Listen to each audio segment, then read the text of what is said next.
18, I support. We support as Bunge la Wazalendo, accounting officer of a county public entity. Okay, we support that because they want to mobilize the funds, and also the aspect of accountability and transparency in that line. We concur with you. When I go further to that, I want to check on the... Chairman, your time is up. Kindly wind up. Okay, thank you, sir. Thank you, sir. Thank you. On the deployment also, I support it because if the Senate is also involved, we trust more. More Kenyans are trusting Senate for their good work. And we support it because we want transparency and also things done in a professional manner that does not bring what we call more so ethnicity and ethnicity biasness. So I concur with that. More I shall represent. Thank you very much, Chairman. I also want to undertake to you and the rest of Kenyans that we have received a lot of submissions on our email. Some have delivered hard copies, and this committee will definitely retreat and consider them in our report. If you haven't gotten an opportunity then to present verbally today to us, I can assure you that we will be able to look at whatever written memoranda that you have. If you have not submitted, our secretariat is still available to receive them so that we wholesomely engage with the rest of the Kenyans. Allow me to give the opportunity to Senator Cherargei. If I don't, again, another thing. Chairman, I will not allow you to still. I will not. Kenyans need also to have the standing orders of the House so that if you are talking about... They are actually available online. Let Kenyans be active and interact with our... We don't have money. Senator Cherargei, kindly take the mic. Chairman, thank you. I've heard you. And thank you for representing Bunge la Wananchi ama Bunge la Wazalendo. Asante sana.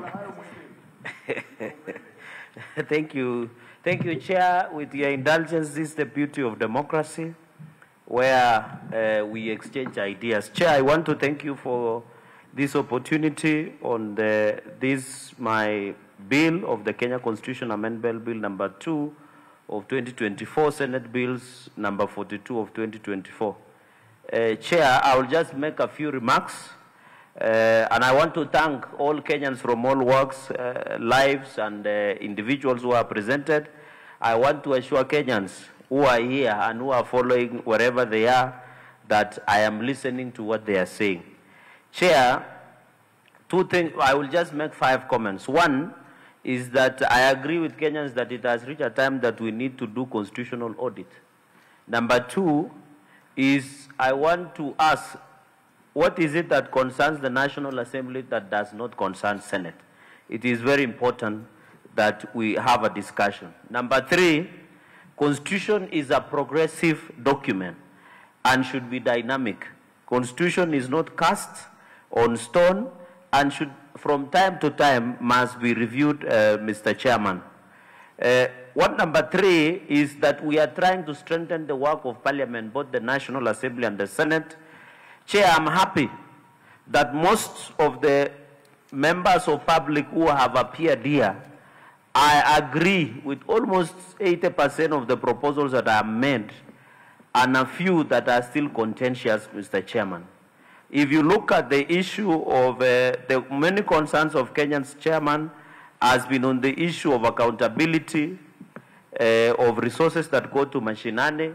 Chair, I am an optimist. I believe if we allocate 40% or more to counties, we shall be able to see more development. It is the work of the Senate to do oversight, but I want to assure the public, because I have seen concern of accountability, that it is up to the EACC and DCI to follow up on economic crimes. We have enough legislations to fight economic crimes, corruption, and white-collar crimes in this republic. So we need to call EACC and other accountability organs to order. Because, Chair, and in their indulgence, the people should know that the work of the Senate is to oversight and Parliament is to recommend. We don't prosecute or arrest. So if there is a corruption case at Mashinani, Senate or Parliament cannot arrest. It's the work of DPP, DCI, and EACC. And I want to ask Kenyans, the more we allocate more resources to Mashinani, for us, Chair, I have served almost, this is my 2nd term in the Senate of the Republic of Kenya. And one of the challenges is resource allocation must go to where people are. And Article 219 of the Constitution says...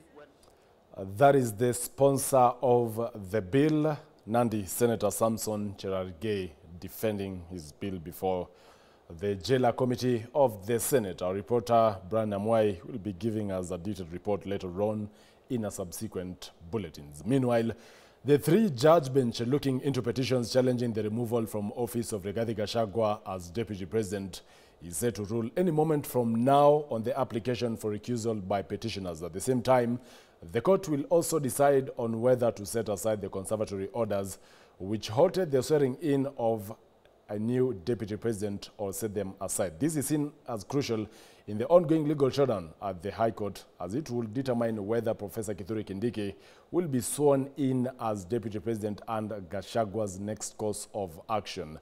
It is awaited to see whether the judges, especially Eric Ogola and Anthony Mrima, who are linked to the the respondents, that is the Senate Speaker Amason Kingi and President William Ruto, will recuse themselves. This is after the petitioner's side actually made the application for the two judges to recuse themselves. It is also actually awaited to see whether the bench will be expanded from 3 to 5. Any moment from now, we'll be bringing you the live proceedings from the Milimani law courts on whether the judges will recuse themselves and what that will mean going forward. And when or if they will not recuse themselves, then the hearing of the petitions that have been actually put together will be taking place.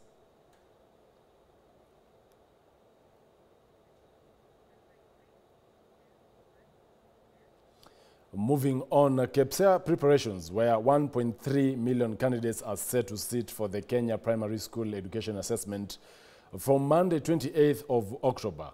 The candidates will be examined for 5 days. The candidates are today going through the rehearsals across the country. It's all systems go in Embu County, as the Director of Education, Kosgei Kipruto, says they have received all the assessment materials that are under lock and key in 10 examination containers across the county. The directors indicate that 12,843 learners will be assessed in 489 centers in the county, including 384 in public and 105 in private assessment centers. The directors add that 14,520 candidates are sitting this year's KCSE.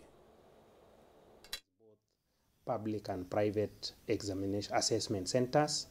These include 384 public assessment centers and 105 private assessment centers. Our candidature, we have 6,567 boys who are going to do KPSEA and 6,273, totaling to 12,843 who are going to do KPSEA assessment distributed among the assessment centers that I've talked about in Embu County. Wale wako kwa chiefs na assistant chiefs wa prevail waongee na communities wakati huwa mtihani, wakuwe na conducive ile environment mzuri ya watoto kufanya mtihani. Maneno ya noise pollution wajaribu sana, waongee na wale communities wanaishi karibu na mashule, tupunguze haya hizo makelele za makelele zote. Inaweza kuwa kutoka kwa traffic, inaweza kuwa imetoka kwa entertainment, join na vitu kama haya. Away from that, 3 people, among them 2 minors from Murarandia village in Kiharu constituency, Murang'a County, are nursing serious injuries after they were attacked by a wild animal. Residents suspect the animal to be a jackal. An unidentified animal has left 3 residents from Gatara and Maganzo villages in Kahuro sub-county injured. The victims include 4-year-old Sean Juguna, 11-year-old Anthony Fundi, and a 50-year-old man, all currently admitted to Ranjas Hospital. In Gatara village, Anthony Fundi was attacked early this morning while preparing for school. His grandfather was feeding livestock nearby, heard his screams and rushed to his rescue, saving him from the deadly animal. Mimi nilitoka bio kushuhudia kwa ubali kidogo, nikaona kuna mnyama anang'ang'ana na mtoto. Hapo ndio nilikimbia kujaribu kuokoa mtoto. Kabla ya kuokoa mtoto, mtoto akanirukia. Nikashindwa na kukata huyu mnyama. Lakini mwenyewe mnyama sio mbwa, ni kitu kubwa zaidi ya mbwa. A few meters away in Maganjo village, 4-year-old Sean Juguna was attacked while walking through tea bushes with other boys. Tulikuwa nyumbani na wao walikuwa kwa shamba, tukasikia wakipiga duru. Tukateremka. Tukakutana nao wakiwa na damu. Sasa ndio tuliwachukua tukiwapeleka hospitali, tukakutana na huyo mnyama tena. 50-year-old Samuel Mwangi also came to on his aid during the attack. Saa hizo za raji watoto walikuwa wanadanisha kwenda makwao. Tukasikia duru. Tuliposikia duru tukateremka na huko chini. Tukakuta mtoto amekuliwa na mnyama ambaye hatukujua. Saa hizo tukafuatana nao ikaenda kwa kichaka. Tukaona hatuwezi nishikia.